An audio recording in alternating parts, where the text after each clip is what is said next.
हमारा और आपका चैनल फ्री कोचिंग सेंटर को सब्सक्राइब करें और बेल की घंटी को ऑन करें ताकि आने वाली हर वीडियो आपको टाइम पे मिलती रहे। Assalamualaikum. Welcome to Career Management Foundation. Let's go.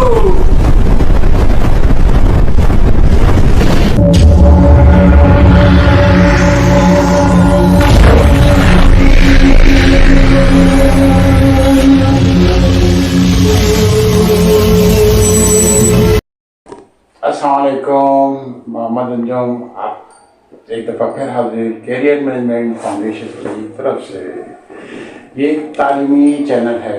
जैसा कि आप जानते हैं, ये चैनल का बुनियादी मकसद उन स्टूडेंट की हेल्प करना है जो कि हाई एजुकेशन हासिल करना चाहते हैं but unfortunately due to the heavy fees of the university can't afford और वो मज़ीद तालीम हासिल नहीं कर सकते। तो ये चैनल उन स्टूडेंट्स की हेल्प करेगा और उनकी फ़ीस पे करेगा ताकि वो भी माशरे में एक कामयाब ज़िंदगी गुजार सकें।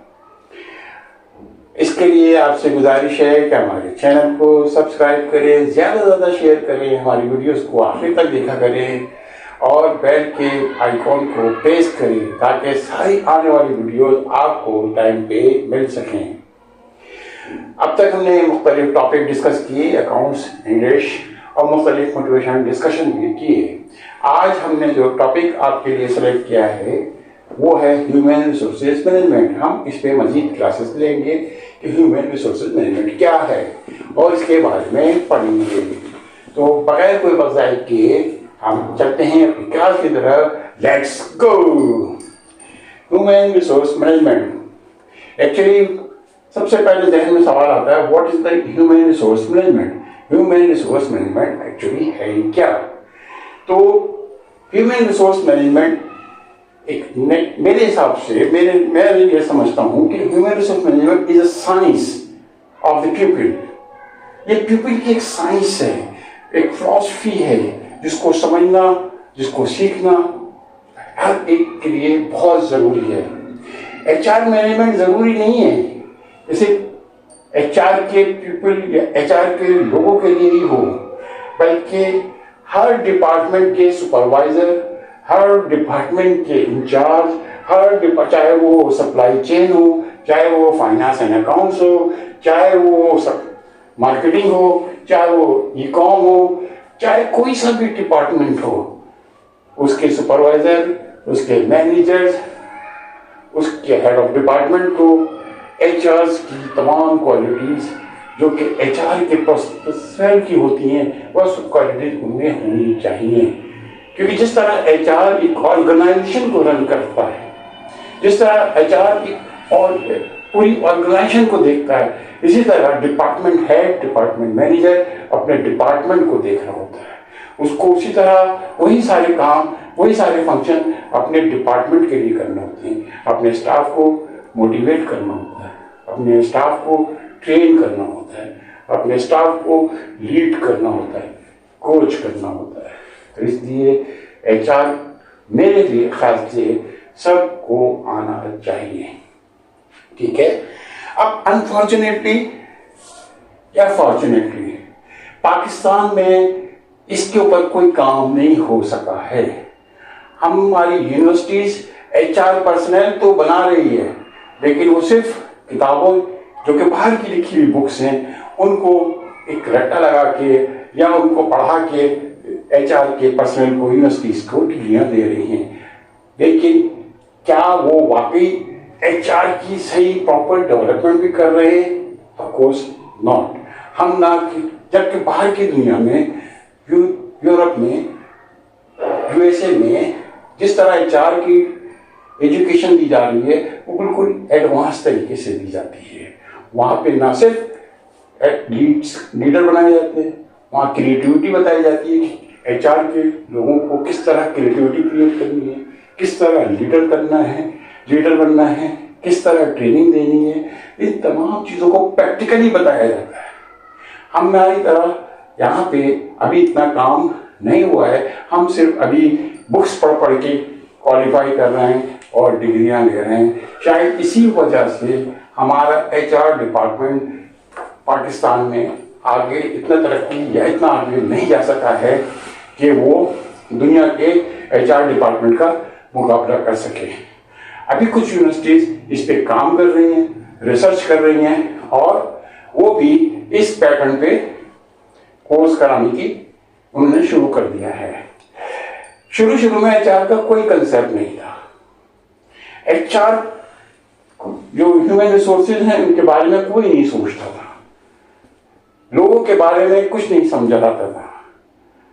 फिर 1945 में एक कंसेप्ट आया, वो पर्सनल मैनेजमेंट के नाम से आया, जो 1945 से 1975 तक एग्जिस्ट करता रहा, जिसका नाम पर्सनल मैनेजमेंट था। इसकी थ्योरी 3M पर मुश्तमिल थी: मनी, मैन, मटेरियल। यानी कि यहां पे रिसोर्सेस की बात की गई कि कोई भी ऑर्गेनाइजेशन को रन करने के लिए 3 रिसोर्सेस की जरूरत होती है: मनी, मैन, मटेरियल। यहां पे मैन को भी मटेरियल और मनी समझ दिया गया और यह समझा गया कि मैन की कोई फीलिंग नहीं है, कोई एहसासात नहीं है, कोई जज्बात नहीं है, कोई उसकी विश नहीं है, कोई उसका कैरियर नहीं है। उसको भी मशीन समझा गया, उसको भी पैसा समझा गया, उसको भी मनी समझा गया। तो ये कंसेप्चुअल मिस्टेक हो गई। ये कंसेप्चुअल मिस्टेक सामने आई कि भाई ऐसा नहीं हो सकता कि अगर आपको किसी कंपनी को ग्रो करना है, उसको आगे बढ़ना है, तो उसके लोगों को प्रॉपर ट्रेनिंग होनी चाहिए, उनके लोग प्रॉपर मोटिवेट होने चाहिए और उनके लोगों को लीडिंग स्किल्स होनी चाहिए, ताकि वो कंपनी ग्रो करेगी। जब इस पर रिसर्च की गई तो 1980 और 2000 में न्यू थ्योरी आई ह्यूमन रिसोर्सेज मैनेजमेंट के नाम से। और फिर यहां पे इस थ्योरी के अंदर ह्यूमन रिसोर्सेज बिल्कुल अलग कर दिए गए और उनको उनकी फीलिंग का एहसास दिलाया गया। उनको बताया गया कि ह्यूमन रिसोर्सेज एक फीलिंग रखने वाले इंसान हैं, उनका फीलिंग्स होते हैं, उनके जज्बात होते हैं, उनके एहसासात होते हैं। इसलिए उसको एक मैन और मटेरियल और मनी से निकाल दिया गया और एक ह्यूमन रिसोर्सेज मैनेजमेंट के नाम से नई थ्योरी इंट्रोड्यूस की गई, जिसमें training, controlling, organising, hiring, firing और ये सारे कंसेप्ट कवर होते हैं। हमारे यहाँ अभी तक ये चीज इतनी ज्यादा डेवलप नहीं हो सकी है और हम HR डिपार्टमेंट को सिर्फ और सिर्फ हायरिंग फायरिंग डिपार्टमेंट समझते हैं, या ज्यादा से ज्यादा हम ये समझ लेते हैं कि साल में एक दफा वो हमारा अप्रेजल कर लेते हैं, हमारे इंक्रीमेंट्स लगा देते हैं। इससे ज्यादा हमारा HR को हमारा जहन में कोई भी कंसेप्ट नहीं है। हम सिर्फ इतना ही समझते हैं कि HR शायद इतना ही काम करता है, क्योंकि हमारी बुक्स में HR की डिफिनेशंस और HR के फंक्शंस, उसकी इंपॉर्टेंस तो बहुत ज्यादा है, लेकिन प्रैक्टिकली हमें कहीं भी इसके बारे में नहीं बताया जाता, ना हमें सिखाया जाता है, ना इस तरह की कोई ट्रेनिंग्स हमारी की जाती है। तो इसलिए इस डिपार्टमेंट को हम सिर्फ हायरिंग फायरिंग और अप्रेजल की हद तक ही देखते हैं, जब ऐसा नहीं है। इसके ऊपर पूरी कंपनी ऑर्गेनाइजेशन खड़ी हुई होती है, क्योंकि यही वो लोग हैं जो कि राइट पीपल सेलेक्ट करते हैं फॉर द राइट जॉब। अगर इन्होंने ही right people for the right job select नहीं किया तो कंपनी ग्रो कैसे करेगी? मेरे ख्याल से human resources is a science of the people. ये एक साइंस है, एक पीपल की साइंस है, फिलॉसफी है। आप HR के पीपल, HR के लोगों को उतनी ही समझ होनी चाहिए, उतनी फिलॉसफी मालूम होना चाहिए जितना कि एक डॉक्टर को अपने पेशेंट के लिए मालूम होती है।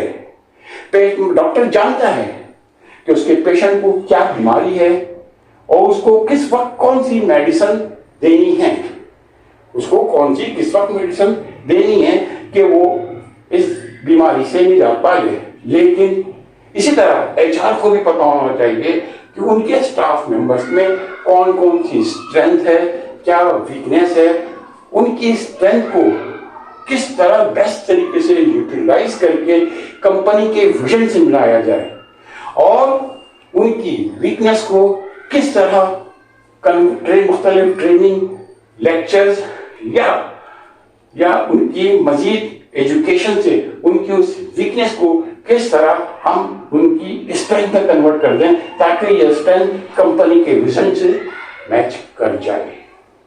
लेकिन अभी ये कंसेप्ट हमारे पास इतनी गहराई में आया नहीं है, इसलिए एचआर शायद उस तरीके से इस लेवल पे काम नहीं करता। वरना तो जिस तरह डॉक्टर को मालूम होता है कि कौन सी मेडिसिन अपने मरीज को देनी है, एचआर की भी डॉक्टर को पता होता है, पेशेंट के नस पे हाथ रख के बता देता है कि इसको कौन सी बीमारी लायक है। इसी तरह एचआर पीपल को भी पता होना चाहिए कि उनके एम्प्लॉय को, उनके स्टाफ को क्या मसला है, क्या इशू है, क्या प्रॉब्लम है, इनको हम किस तरह एड्रेस करें ताकि इनके इश्यूज, इनके प्रॉब्लम रिजॉल्व हो जाए और ये मोटिवेट होके एक टीम प्लेयर बन के कंपनी के लिए काम करें। इसमें एक चीज और है, टाइम इज वेरी इंपॉर्टेंट। अगर डिसीजन मेकिंग सही वक्त पे ना हो, प्रॉपर ना हो, तो वो डिसीजन मेकिंग भी इनएक्टिव होती है। जिस तरह अगर डॉक्टर अपने मरीज को टाइम पे मेडिसिन ना दे, वक्त पे दवा ना दे, कि प्रिस्क्राइब ना करके दे और मर्ज बढ़ता चला जाए, तो फिर वो दवा अगर बाद में सजेस्ट करता है तो वो दवा काबिल कबूल उस मरीज के लिए नहीं रहती। वो मर्ज इतना बढ़ जाता है कि उस दवा से उस मरीज को अब कोई फायदा नहीं होना है। अब उसके लिए किसी और दवा का या कोई और डॉक्टर अरेंज करना पड़ेगा, क्योंकि अब वो मर्ज इतना आगे बढ़ गया है क्योंकि डॉक्टर ने सही वक्त में प्रिस्क्राइब नहीं की मेडिसिन। अब वो मर्ज इतना बढ़ गया है कि उस वक्त पे ना होने की वजह से वो दवा बेकार हो गई है उस मरीज के लिए। इसी तरह एचआर पीपल अगर किसी एम्प्लॉय स्टाफ के लिए टाइम पे वक्त पे डिसीजन नहीं लेते हैं तो ये भी बड़ा अलार्मिंग है, क्योंकि फिर वो फैसले वक्त के बाद बेअसर हो जाते हैं और स्टाफ को मोटिवेट करने में कोई कारामद नहीं होते। तो timing is very important for making the decision from the HR department. Simple इसी तरह डॉक्टर को भी ये पता होता है मुझे कब किस मरीज का कौन सा ऑपरेशन करूं, क्या ऑपरेशन करूं कि ये सही हो जाए। एचआर डिपार्टमेंट को भी पता होना चाहिए कि अपने स्टाफ की कौन सी ट्रेनिंग कराऊं, कौन सी एजुकेशन दूं, कौन सा इसको सर्टिफिकेट कोर्स करवाऊं कि इसकी वीकनेस स्ट्रेंथ में कन्वर्ट हो जाए। ये सब एचआर डिपार्टमेंट के काम हैं और उन्हीं के कुछ डिपार्टमेंट के हिस्से में आती है। तो इस तरह जब रिसर्च की गई एचआर की, तो 2001 में एचआर की एक नई थ्योरी आ गई। ह्यूमन रिसोर्सेज मैनेजमेंट खत्म हो गई, पर्सनल मैनेजमेंट खत्म हो गई। इसके बाद नई थ्योरी आ गई स्ट्रेटेजिक ह्यूमन रिसोर्सेज। जो रिसर्च की गई तो बताया गया कि स्टाफ के फीलिंग, जज्बात, एहसास नहीं होते, बल्कि कैरियर अपॉर्चुनिटी के लिए timing is also very important. Career development के लिए training is also very important. सही वक्त पे मर्ज को जांच लेना भी एक इंपॉर्टेंट है। तो इस वक्त जो नई एचआर डिपार्टमेंट की थ्योरी एग्जिस्ट करती है दुनिया भर में, उसका नाम है स्ट्रेटेजिक एचआर ह्यूमन रिसोर्सेज। इसमें क्या होता है, इसमें यह होता है कि ह्यूमन रिसोर्सेज जो भी स्टाफ मेंबर्स हैं उनके रोल को इस तरह एचआर डिजाइन करता है कि वो कंपनी के विजन, कंपनी की वैल्यू से मैच कर जाते हैं। यानी आप अपने एम्प्लॉय का रोल को, अपने एम्प्लॉय के जॉब डिस्क्रिप्शन को इस तरह डिजाइन करते हैं, इस तरह बनाते हैं कि वो कंपनी के विजन के साथ अलाइन हो जाता है और कंपनी की ग्रोथ के साथ अलाइन हो जाता है। उस वक्त जब कंपनी की ग्रोथ, कंपनी की विजन के साथ किसी भी स्टाफ का रोल मिल जाता है, अलाइन हो जाता है, तो उसमें मल्टीपल तरीके से मोटिवेशन आ जाता है। तो ये न्यू थ्योरी आज के आचार मैनेजमेंट के अंदर एग्जिस्ट करती है। अब human resources it's a big subject और इसको हम यकीनन डिटेल में पढ़ेंगे। अब मजीद क्लासेस में हम इसको पढ़ेंगे कि क्या क्या पढ़ेंगे हम इसकी। हम सबसे पहले ह्यूमन रिसोर्सेज की डिफिनेशंस पढ़ेंगे। What are the HR department, what is the HR department, what is human resources.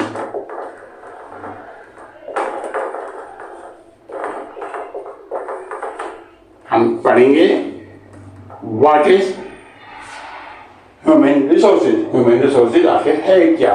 आज हम ह्यूमन रिसोर्सेज को क्या समझते हैं। नंबर 2 फिर पढ़ेंगे why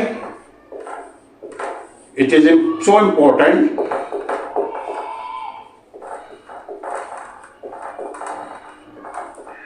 for any company or organization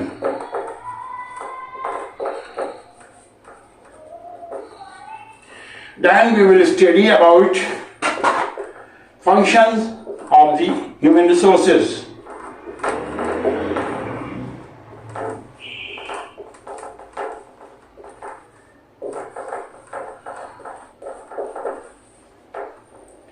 Then fourth one and last one, not at least objective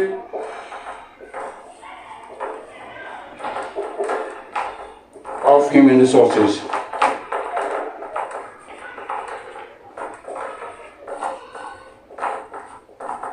क्योंकि human resources ही वही डिपार्टमेंट है जो कंपनी की समझी जाता है, वही राइट पर्सन राइट जॉब के लिए बंदों को सेलेक्ट करता है। और अगर किसी बंदे के अंदर कोई वीकनेस है या कोई उसकी डेवलपमेंट करनी है, ये सब HR ही की जिम्मेदारी है। तो इंशाल्लाह अभी नेक्स्ट वीडियोस में इसके बारे में मजीद डिटेल से पढ़ेंगे। लिहाजा यहाँ पे आपसे मेरी गुजारिश है कि हमारी वीडियो को आखिर तक देखा करें, इसको सब्सक्राइब करें, और अगर आप लोगों ने इसको सब्सक्राइब कर लिया है तो शुक्रिया, और नहीं किया तो अभी अभी सब्सक्राइब करें। जो बेल का बटन है इसको प्रेस करें ताकि सारी आने वाली वीडियोस आपको टाइम पे मिल सकें। और बहुत शुक्रिया, थैंक यू।